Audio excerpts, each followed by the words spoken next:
Salut à tous, c'est Lucas, et j'espère que vous allez bien. Vous avez sûrement déjà vu un film ou une série inspiré de la vie d'un chanteur, d'un scientifique, ou même d'un criminel tristement célèbre.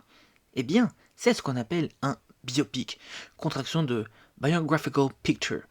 Mais d'où ça vient les biopics? Pourquoi en fait-on autant? Et surtout, est-ce que ce sont de bons films?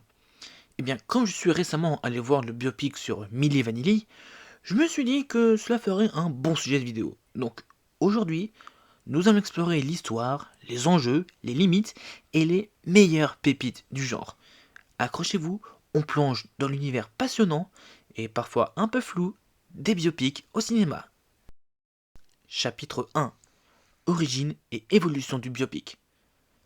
Alors non, le biopic, c'est pas une invention récente, hein. Dès les débuts du cinéma, les réalisateurs ont été fascinés par la vie des grandes figures historiques. Ce n'est pas étonnant, hein. Quoi de plus cinématographique qu'un destin hors du commun? Le tout premier biopic connu, c'est probablement The Execution of Mary Stuart, réalisé en 1895. Oui, oui, 1895, à peine quelques mois après les tout premiers films des Frères Lumière. Et c'est quand même pas rien. C'était une très courte reconstitution de la décapitation de Mary Stuart, reine d'Écosse.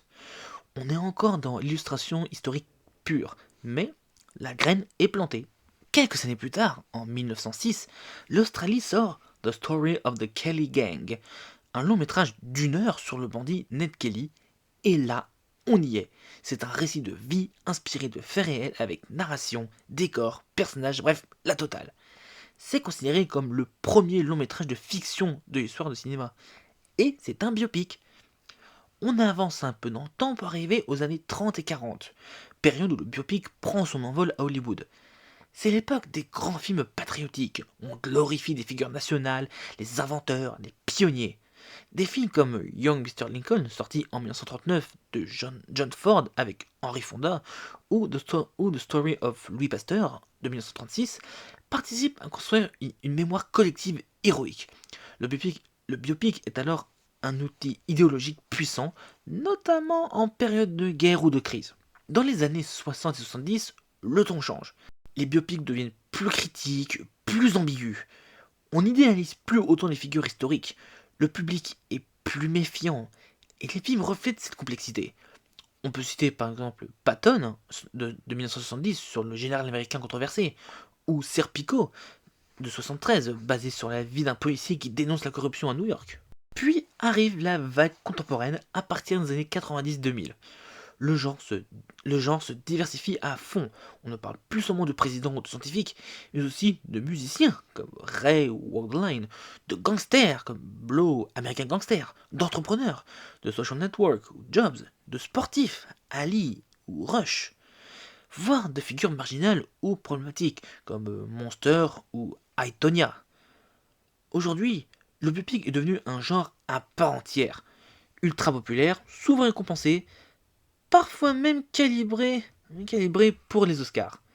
Et il se décline partout, au cinéma, en série, en docu-fiction, et avec l'essor des plateformes de streaming, la tendance ne fait que s'amplifier. Chapitre 2. Pourquoi fait-on des biopics? Là, vous vous dites sûrement, mais pourquoi les studios, les réals et les producteurs se ruent sur les biopics? Eh bien, il y a plusieurs raisons, et elles sont autant artistiques qu'économiques. Déjà parce que c'est une histoire qui existe déjà. On n'a pas inventé un univers, des personnages, un lore, nanana, nanana, c'est moins casse-tête. Le matériau de base est là. Et souvent, le public connaît déjà le sujet. Le public connaît déjà le sujet, hein. Johnny Cash, Marie Curie ou Freddie Mercury, c'est vendeur. Il y a donc moins de prise de risque au niveau marketing et donc moins d'argent à dépenser.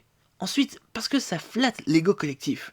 Voir des parcours inspirants, des gens qui ont changé le monde, c'est rassurant, motivant, presque thérapeutique, si je peux dire. Le biopic, c'est un peu l'équivalent ciné du storytelling. On veut comprendre comment un tel est devenu ce qu'il est. Et c'est aussi une formidable vitrine pour les acteurs. Un rôle dans un biopic, surtout s'il implique une transformation physique ou émotionnelle, c'est souvent synonyme de récompense. Un Oscar, un César, un Golden Globe, j'en passe des meilleurs. Interpréter une figure célèbre, c'est prouver qu'on est un grand acteur.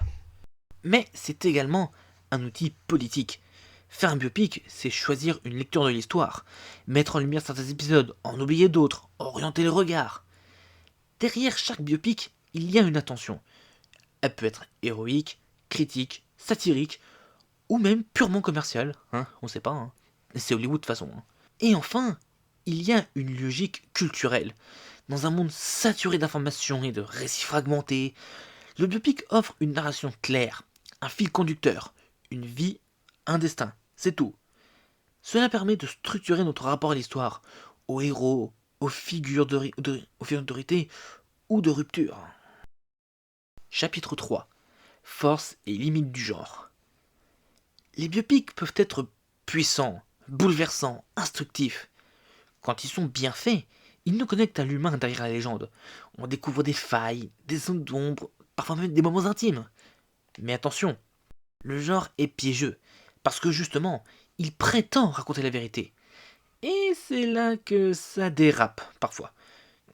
Premier piège, la simplification. Une vie entière, complexe, contradictoire, réduite à 2 heures de film. Pour la majeure partie des cas. Hein. Il faut choisir, couper, schématiser. Résultat, on dramatise, on romantise, on réécrit. Ce n'est plus un documentaire, c'est du cinéma. Deuxième piège, la géographie, ou qu'on peut traduire biographie élogieuse. Certains biopics sont de véritables monuments à la gloire d'un personnage. Pas une faute, pas une zone d'ombre. L'exemple typique, c'est Bohemian Rhapsody, critiqué pour avoir trop lissé la vie de Freddie Mercury. Alors que si on connaît un peu le bonhomme, bah sa vie n'a pas du tout été lisse. Hein. C'est moins qu'on puisse dire. Troisième piège, la prise de liberté excessive. Modifier les faits pour faire avancer l'intrigue, inventer des scènes, gommer des aspects controversés, c'est tentant, mais parfois trompeur. On pense notamment à The Imitation Game, accusé d'avoir réécrit certains pans de la vie d'Alan Turing. Et puis, il y a un risque de formatage, entre guillemets. Beaucoup de biopics suivent la même structure narrative. Le début difficile, l'ascension, la chute, la rédemption, c'est tout, voilà. Un vrai schéma hollywoodien qui peut finir par lasser. Hein. Chapitre 4. Biopic à ne pas manquer. Je vous ai parlé des pièges des biopics. Les biopics, et c'est un peu de ce qu'ils peuvent apporter comme défaut. Mais ça ne peut pas nous empêcher d'apprécier ces films. Tiens, je suis sûr que les films que j'ai mentionnés jusque-là, je suis sûr que certains d'entre vous les ont vus et les ont aimés. Peut-être, vous reconnaissez peut-être leurs défauts, mais je suis sûr que vous les avez aimés, et ça c'est normal.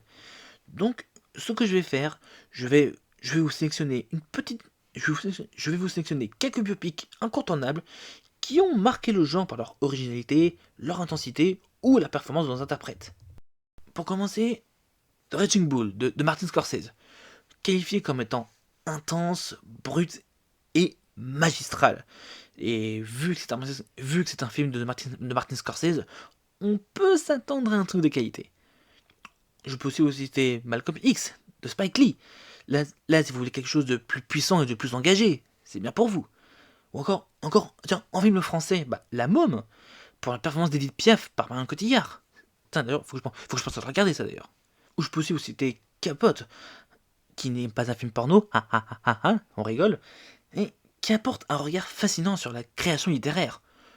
Ou alors, par exemple, pour quelque chose de plus nuancé, on a par exemple Le Scaphandre et le Papillon, que beaucoup considèrent comme étant bouleversant, sensible et poétique. Ou encore Control sur Ian Curtis, réalisé par Joy Division, qui apparemment est visuellement sublime. Et pour une approche plus audacieuse, il y a par exemple I'm Not There, qui réinvente le genre en confiant le rôle de Bob Dylan à plusieurs acteurs, tandis que Steve Jobs de Danny Boyle explore la vie du fondateur d'Apple à travers une narration éclatée et innovante. Du moins, c'est ce que j'ai lu. Pour conclure cette vidéo, je dirais une seule chose. Le biopic est un genre fascinant, parce qu'il parle à la fois de ce qu'on est, de ce qu'on admire, et de ce qu'on veut retenir de l'histoire. Mais c'est aussi un genre fragile, entre hommage et manipulation. En tant que spectateur, c'est à nous d'être curieux, de croiser les sources, de ne pas tout prendre pour argent comptant. Parce qu'au fond, un biopic, c'est toujours une interprétation. Et si on aime autant regarder, c'est peut-être parce qu'on cherche nous aussi à donner du sens à nos propres vies, à travers celles des autres. Et voilà, on arrive à la fin de cette vidéo, j'espère que ça vous a plu. Je tiens à m'excuser d'avoir mis beaucoup de temps à sortir cette vidéo, mais comme je l'ai dit dans ma vidéo de présentation, je travaille en plus de faire cette vidéo et j'ai aussi passé pas mal de temps sur autre chose qui n'a rien à voir avec ça. Donc voilà, je tiens quand même à m'excuser. Bref, si vous avez aimé cette vidéo, n'hésitez pas à liker et à la partager.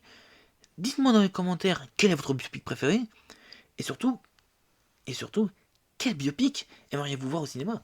Par exemple, de quelle célébrité aimeriez-vous voir un biopic?